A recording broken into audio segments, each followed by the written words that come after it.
Hello everyone, कैसे हैं आप सभी। होप आप सभी अच्छे होंगे। मैं भी बहुत बढ़िया हूं। हमारी चल रही है एबीसी एनालिसिस की सीरीज। सीएमए इंटरमीडिएट के सब्जेक्ट्स के लिए फिलहाल चल रही है, फाउंडेशन एंड फाइनल के लिए भी बहुत जल्द जो है आने वाली है। आज हम करने वाले हैं पेपर नंबर 7 डायरेक्ट टैक्सेशन का एबीसी एनालिसिस। जी हाँ, इसके अलावा हम पेपर नंबर 5 फाइनेंशियल अकाउंटिंग का एंड लॉ एंड एथिक्स का जो है ऑलरेडी एबीसी एनालिसिस अपलोड किया जा चुका है। अगर नहीं देखा है तो फटाफट से उसको जाकर के देख लेना। लिंक यहाँ पर ऊपर आई बटन में भी दिख रहा होगा, तो जाओ उसको देख लेना। अगर आपको वर्क पसंद आ रहा है, चीजें पसंद आ रही है सीरीज, तो जरूर से लाइक कर लीजिएगा। अभी तक सब्सक्राइब नहीं हो तो किसका इंतजार कर रहे हो, सब्सक्राइब कर लो, क्योंकि काफी सारी अच्छी अच्छी मैराथन फाउंडेशन इंटर फाइनल के लिए आपके लिए आने वाली है। सर, ये जो एबीसी एनालिसिस की पीडीएफ है ये कहाँ मिलेगी? डिस्क्रिप्शन में सीएमए कार्ड ऐप का लिंक है, वहां पर जाइए, वहां पर आपको ये जो पीडीएफ है जो मिल जाएगी, तो कि फ्यूचर के लिए भी सेफ रहने वाली है। टाइम टू टाइम अपडेट चाहिए, टेलीग्राम चैनल का लिंक है। मुझसे कुछ बात करनी है, डिस्कस करना है, इंस्टाग्राम का लिंक भी डिस्क्रिप्शन में दे रखा है। चलिए तो शुरू करते हैं हमारे पेपर नंबर 7 सीएमए इंटरमीडिएट के डायरेक्ट टैक्सेशन का एबीसी एनालिसिस। तो देखिए यहां पर अगर हम देखते हैं सबसे पहले तो जो पहला चैप्टर है बेसिक कंसेप्ट्स। देखिए बेसिक कंसेप्ट्स को ये जो हमने अटेम्प्ट लिए हैं एनालिसिस के लिए, ये लास्ट 6 अटेम्प्ट लिए हैं जब से 2016 सिलेबस आया है तब से, और जब तक के मार्क्स अवेलेबल है, इंस्टीट्यूट ने सजेस्टेड आंसर अपलोड किए तब तक के लिए गए हैं। ठीक है, थोड़ा बहुत चेंजेस मैं आपको बता दूंगा कि ऑनलाइन एग्जाम के अकॉर्डिंग क्या होना चाहिए। तो देखिए यहाँ पर अगर हम देखेंगे तो ओनली 2 टाइम्स इसके क्वेश्चंस दिख रहे हैं, लेकिन रेगुलर क्लास में जो है मैं क्या करता हूँ, मैं बेसिक्स के साथ में रिटर्न ऑफ इनकम को भी कनेक्ट करके पढ़ाता हूँ। तो हम जो रेगुलर क्लास में बेसिक्स पढ़ते हैं उसमें थोड़ा वेटेज ज़्यादा रहता है पास्ट एग्जाम के जब क्वेश्चंस हम करते हैं। हालांकि सिर्फ मैं बेसिक्स को टारगेट करूँ तो 2 टाइम आया है। एवरेज मार्क्स देखूँ तो ओनली 1.5 मार्क्स जो है निकल करके आते हैं बेसिक्स चैप्टर से। यहाँ से मोस्टली जो है एमसीक्यू मल्टीपल चॉइस क्वेश्चन ही पूछे जाते हैं, अगर पूछे जाते हैं तो उस पॉइंट ऑफ व्यू से इंपॉर्टेंट है। चैप्टर नंबर 2 रेसिडेंशियल स्टेटस अगर मैं देखूं तो 8 मार्क्स का आया था जून 17 में, फिर दिसंबर 18 जून 19 में 9 मार्क्स का आया, फिर आगे नहीं दिख रहा है आपको दिसंबर 19। लेकिन चैप्टर इंपॉर्टेंट है, मैं बता दूं, अच्छे से प्रिपेयर करके जाना भाई। चैप्टर काफी बार आ रहा है, 9 मार्क्स का आ रहा है, बड़ा हलवा क्वेश्चन आता है, आराम से सॉल्व कर सकते हो। तो ये जो रेसिडेंशियल स्टेटस है इंपॉर्टेंट लिस्ट में रखना, आगे मैं बताऊंगा भी। एग्रीकल्चर इनकम जो है इसके भी छोटे मोटे क्वेश्चन अब कंटिन्यू आने लगे हैं। चैप्टर बड़ा छोटा सा है, अगेन अच्छे मार्क्स दे करके जा रहा है, तो क्या प्रॉब्लम है आपको बता दूं, वही टी कॉफी रबर वाला जो है क्वेश्चन आता है जिसमें हमको agriculture and non agriculture income को अलग अलग करना होता है। तो उस टाइप के क्वेश्चन इस चैप्टर से आ रहे हैं कंटिन्यूअसली। देखो ये 5 6 इस तरीके से जो है ये चैप्टर आ रहा है। तो ये भी मैं कहूंगा कि एक अच्छा इंपॉर्टेंट चैप्टर है। एवरेज 3.67 मींस 4 मार्क्स अपन को एवरेज दे रहा है। मेहनत क्या लगती है, आधे घंटे या 1 घंटे में पूरा चैप्टर पूरा हो जाता है, ज्यादा बड़ा कुछ इसमें है नहीं। इसके बाद में देखो तुम income which do not form part of total income. देखो इतना इंपॉर्टेंट चैप्टर मैं इसको नहीं कहूँगा, क्योंकि एक तरीके से एग्जम्पशंस बताता है कि कौन कौन सी इनकम जो है एग्जम्प्ट होती है, और ये जनरली तुम दूसरे चैप्टर्स के साथ में एग्जम्पशन पढ़ते पढ़ते कवर हो जाता है। फिर भी थोड़ा बहुत सेपरेटली देख लेना, ज़्यादा क्वेश्चन यहाँ से आते नहीं है, एमसीक्यू में ही ज़्यादा ये देखने को मिलता है, 1-2 नंबर का जनरली। तो ठीक है, तो अभी आप देखोगे तो ये इसमें कुछ भी आपको देखने को नहीं मिल रहा है, सिर्फ एक अटेम्प्ट में। तो एवरेज मार्क्स भी इसके ओनली 1.2 ही निकल के आ रहे हैं, है ना। इसके बाद में हम देखते हैं सैलरी। बहुत ही लॉन्ग चैप्टर है यार, मुझे भी बड़ी सारी क्लासेस लग जाती है, आप क्लासेस ले रहे होंगे तो बड़ा सारी क्लासेस लगती है। लॉन्ग चैप्टर है, मार्क्स भी अच्छे खासे एवरेज लेकर के आता है, हमेशा 8 मार्क्स का एवरेज ये रखता है। और ये देखिए ये वैसे भी 8 मार्क्स का ही ऑल एन एवरेज आता रहा है। एक अटेम्प्ट में जून 19 में तो 15 नंबर का भी आया, और रिसेंटली भी 8-9 10 नंबर का तो आता ही रहता है। एमसीक्यू के मार्क्स इनमें जुड़े हुए नहीं है, तो हर चैप्टर 2-2 3-3 नंबर एमसीक्यू में भी देता है, तो 2-2 3-3 नंबर उसके अकॉर्डिंग तुम बढ़ा लेना। तो सैलरी में बोलूं तो 10 मार्क्स इजीली जो है कवर करके चलता है। चैप्टर इजी है, लेंथी है, ये मैं मानता हूं। इसके बाद में हाउस प्रॉपर्टी चैप्टर देखोगे, छोटा चैप्टर है, मॉडरेट बोल सकता हूँ, लेंथ है इसकी, आराम से हो जाता है।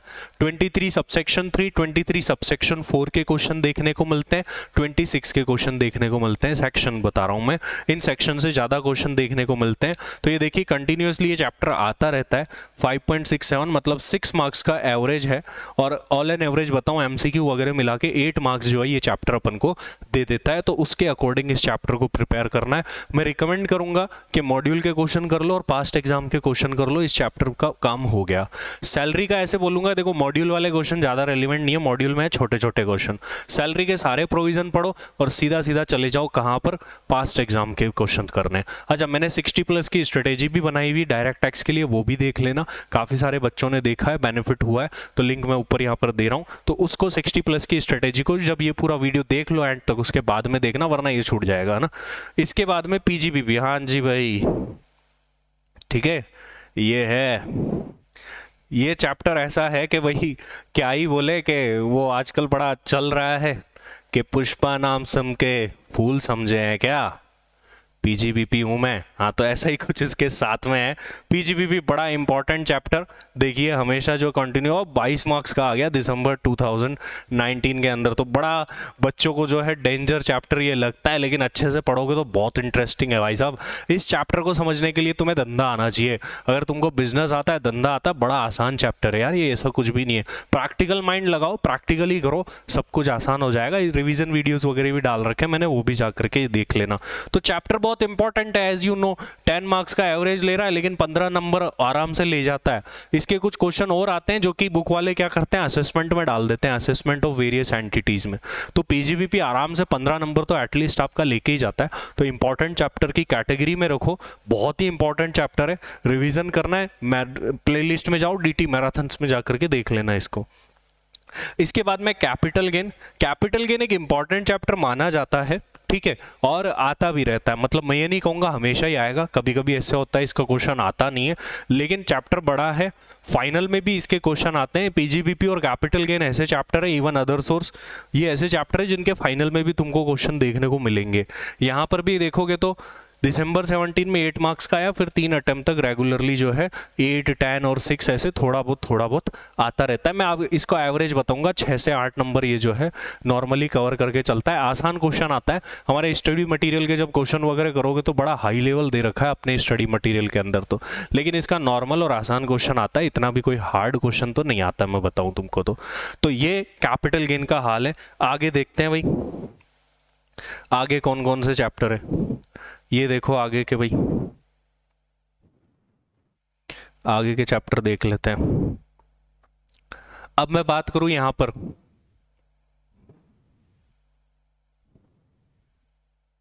यहां देखो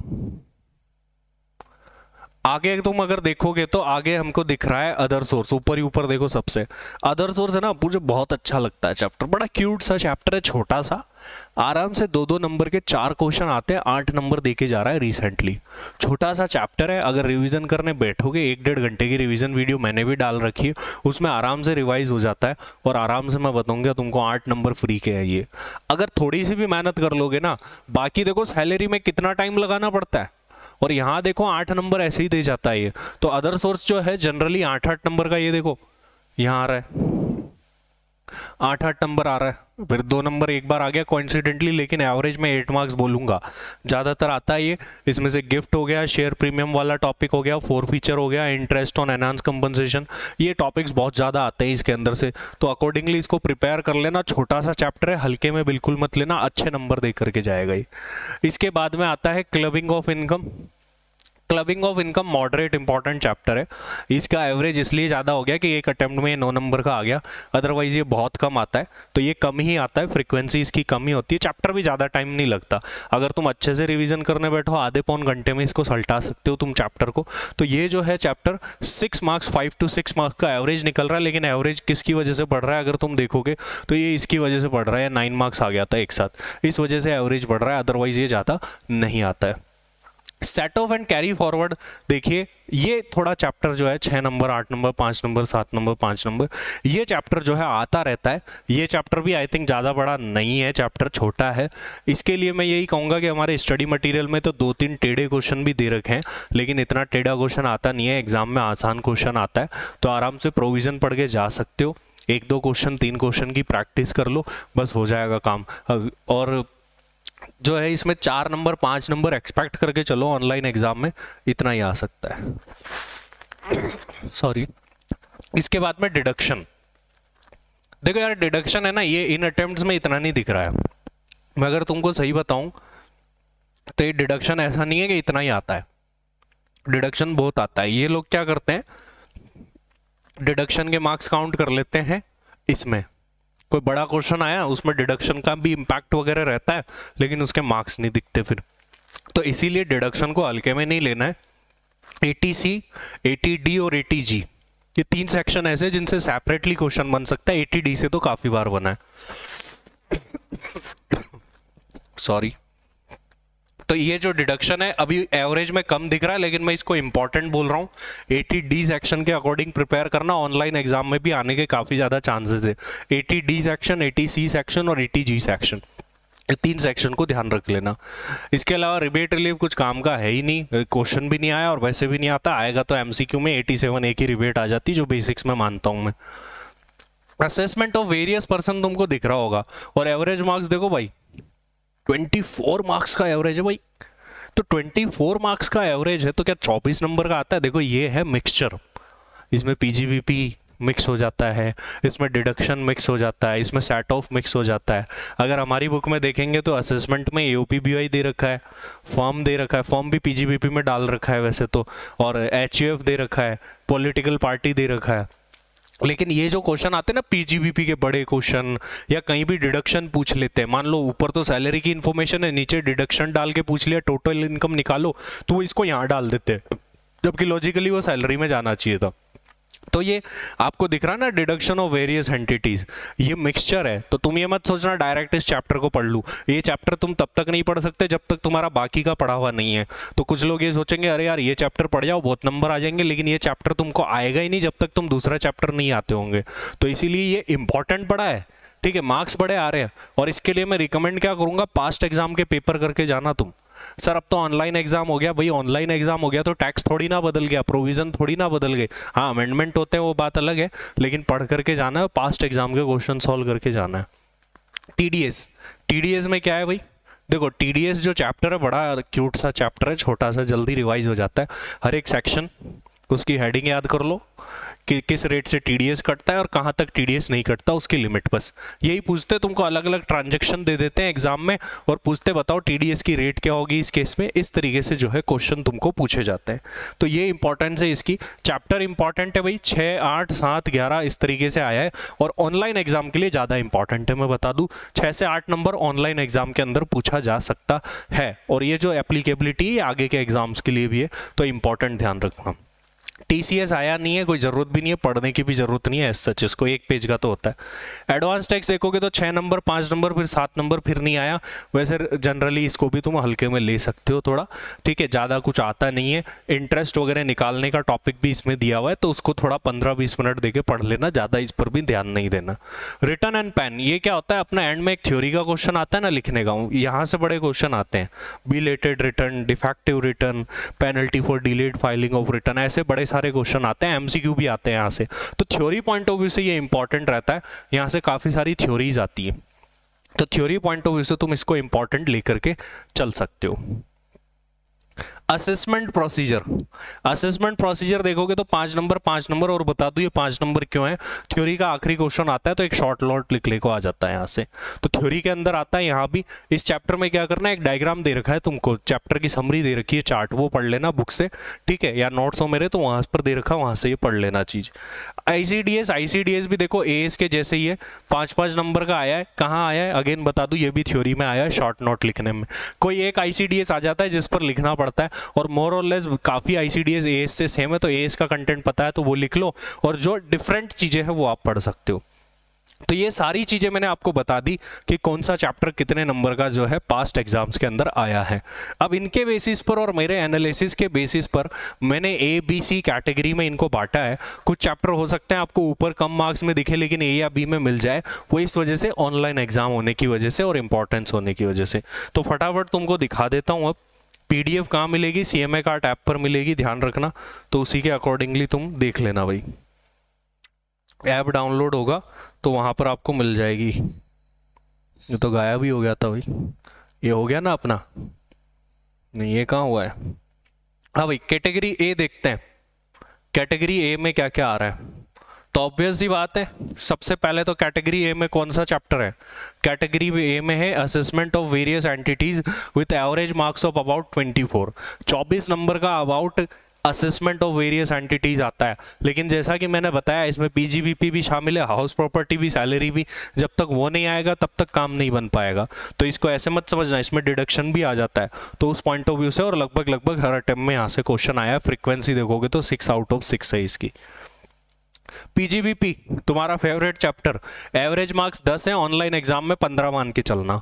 15 नंबर का ऑल एन एवरेज जो है ये चैप्टर अब आपको देखने को मिल सकता है। छोटे छोटे क्वेश्चन अब ज़्यादा बनेंगे। पहले क्या होता था, एक बड़ा सा क्वेश्चन आ जाता था, अब छोटे छोटे प्रोविजन भी यहाँ से पूछे जा सकते हैं। फ्रीक्वेंसी देखोगे तो 6 में से 5 अटेम्प्ट के अंदर जो है ये देखने को मिला है। तो इंपॉर्टेंट चैप्टर है और इसको बताने की ज़रूरत नहीं है, ये इसको इंट्रोडक्शन की ज़रूरत ही नहीं है। रिटन एंड पैन देखोगे तो एवरेज नंबर 10 मार्क्स का आ रहा है। कहाँ आ रहा है? ये थ्योरी में आ रहा है भाई। जो एंड में थ्योरी में शॉर्ट नोट का क्वेश्चन आता है ना, वहाँ पर आता है इसका क्वेश्चन। तो 6 आउट ऑफ 6 मिलेगा। हमेशा यहाँ से थ्योरी का क्वेश्चन बनता ही बनता है। सैलरी हेड 8 मार्क्स एवरेज, हमेशा ही मान लो हमेशा आएगा, ये तुम्हारे एग्जाम में भी आएगा। बहुत रेयर है कि एग्जाम में ना आए ये। इसके अलावा अदर सोर्स मैंने बताया था, नन्ना सा चैप्टर है, एवरेज नंबर 15, आप 8 नंबर मान के चलो, इसके एवरेज आना ही आना है। बड़ा छोटा सा चैप्टर है, 2-2 नंबर के 4 क्वेश्चन आते हैं, इसके अकॉर्डिंग प्रिपेयर करना है इस चैप्टर को।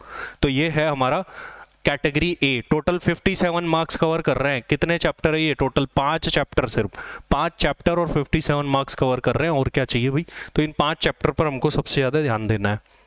इसके बाद में आपके सामने जो है वो कैटेगरी बी और सी मैंने ला दी है। कैटेगरी बी और सी भी देख सकते हो कि क्या क्या इनके अंदर देखने को मिलता है। सॉरी, थोड़ी तबीयत खराब है, खांसी हो रखी है। अब यहाँ पर देखोगे कैटेगरी बी के अंदर हाउस प्रॉपर्टी हमको देखने को मिल रहा है। एवरेज मार्क्स 8 है, फ्रीक्वेंसी 5 आउट ऑफ 6 है।